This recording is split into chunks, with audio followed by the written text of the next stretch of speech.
In the frozen reaches of the Arctic Circle, the Barents Sea stretches endlessly, a vast expanse of gray water and silence that has swallowed ships and men for centuries.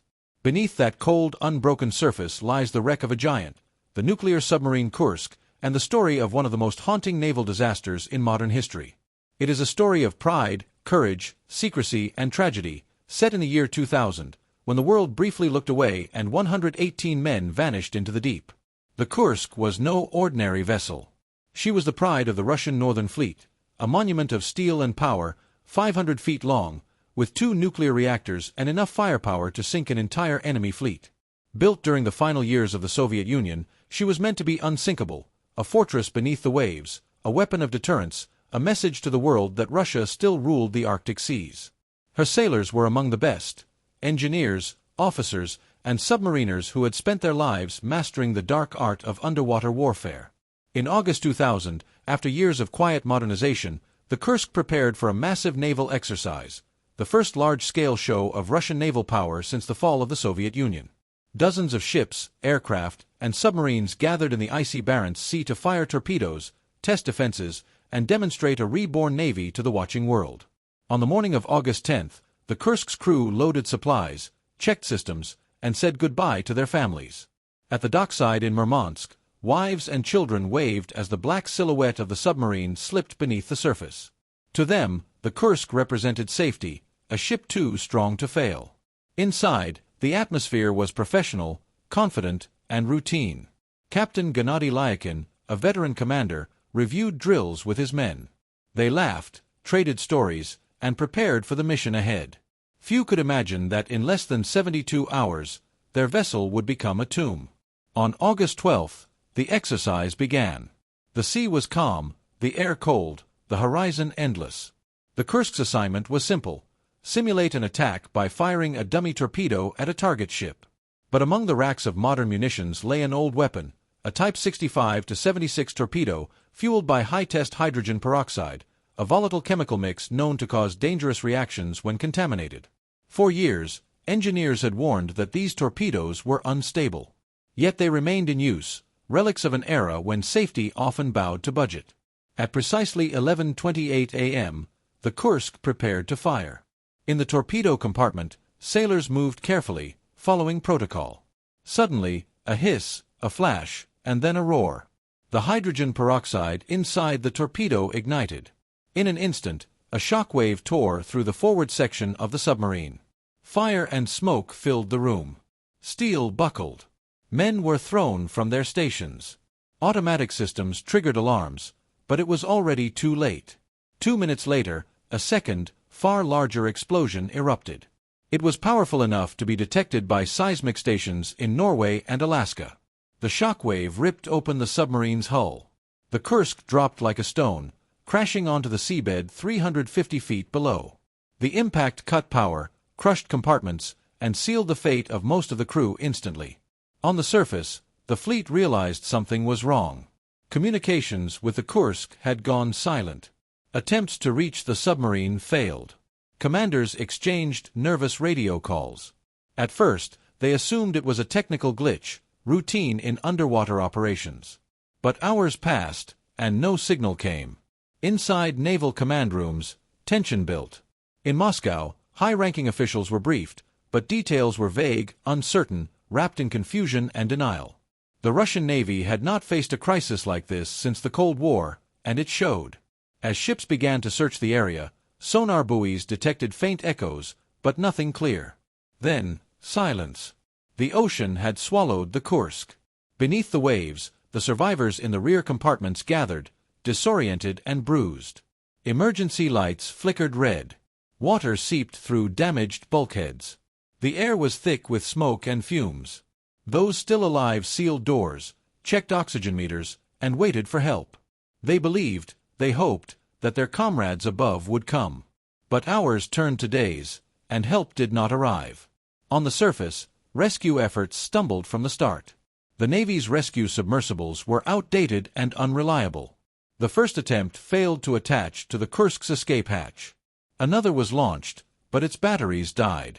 International allies, including Norway and Britain, offered immediate assistance, but Moscow hesitated. The Kursk was armed with classified nuclear systems, and the Kremlin feared letting foreign eyes near its secrets. Pride overruled desperation. Official statements downplayed the situation. The media was told it was a communication issue. But inside the government, the truth was clear: a disaster was unfolding. Families gathered at the Murmansk naval base, demanding answers, clinging to hope as rumors spread. Some believed their loved ones were alive. Others feared the worst. And all the while, deep below the surface, the men of the Kursk waited and suffocated. By August 13th, tapping sounds were detected by rescue ships, rhythmic metallic knocks from inside the hull.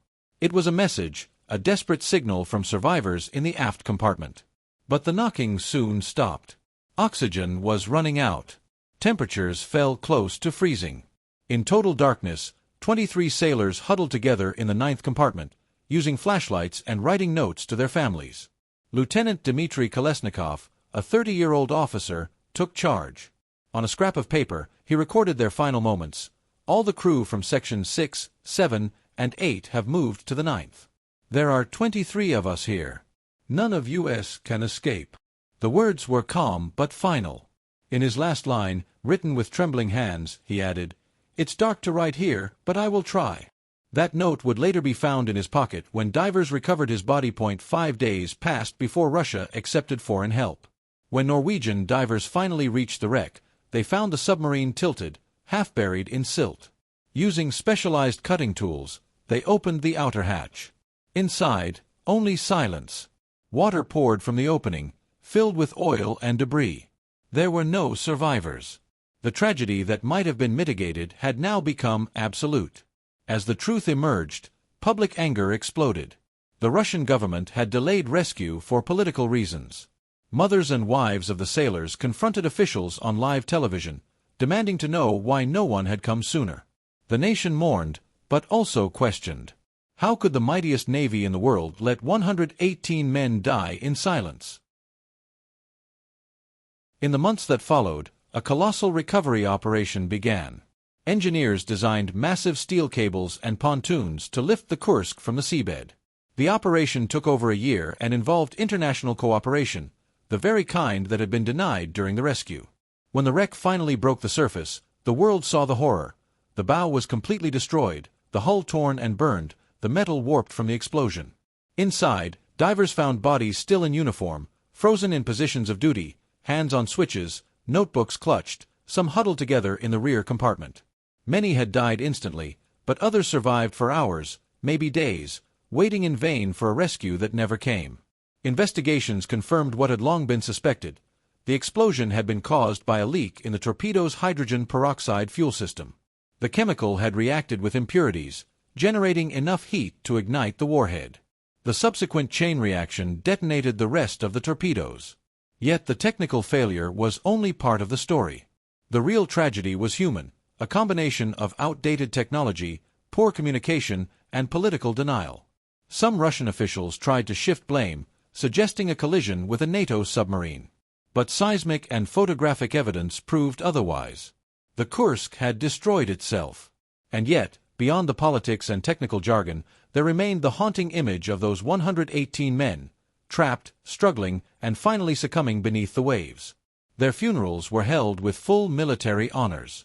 In Murmansk, a memorial was built, 118 bronze faces carved into stone, each name etched in memory. Wives laid flowers, children stood in silence. The Russian Navy promised reform, modernization, better safety, promises made in grief but soon forgotten by bureaucracy. Still, for the families, the loss was eternal. The sea had taken their sons, and only memories remained. In time, the story of the Kursk became more than a national tragedy. It became a global lesson in humility. It showed how power without transparency can destroy, how pride can kill, and how the ocean remains indifferent to politics, waiting to test the limits of every man and machine. Today, the Barents Sea is calm once more. Fishermen sail across it, unaware of what lies beneath. The wreck of the Kursk still rests on the seabed, stripped of its nuclear reactors, its secrets long revealed, but its story still echoing through the dark. Inside those twisted steel compartments, time has stopped. Rust slowly eats away at the metal, but the memory of the men remains, preserved in the cold silence of the deep. If one could listen closely, perhaps the sea still carries their whispers, the voices of 118 sailors who faced the end not with panic, but with quiet dignity. The Kursk disaster endures as one of the darkest moments in modern maritime history, not just for the lives lost, but for what it revealed about the fragility of power and the cost of denial. In the end, it is not the explosion that defines this story, but the silence that followed, the long, aching silence of a nation that took too long to listen. Under the eternal gray of the Arctic sky, the Barents Sea remains both witness and grave. Waves break gently over the coordinates where the Kursk went down. Seabirds circle above, unaware of the history below. The wind carries the faintest echo of a distant bell, tolling once for every man who never returned. And in that haunting stillness, one truth remains: even the strongest steel cannot outlast the weight of human pride. The Kursk may rest in darkness, but its story burns forever, a light beneath the sea, a reminder that courage often lives not in victory, but in the final breath of those who refuse to surrender to the deep.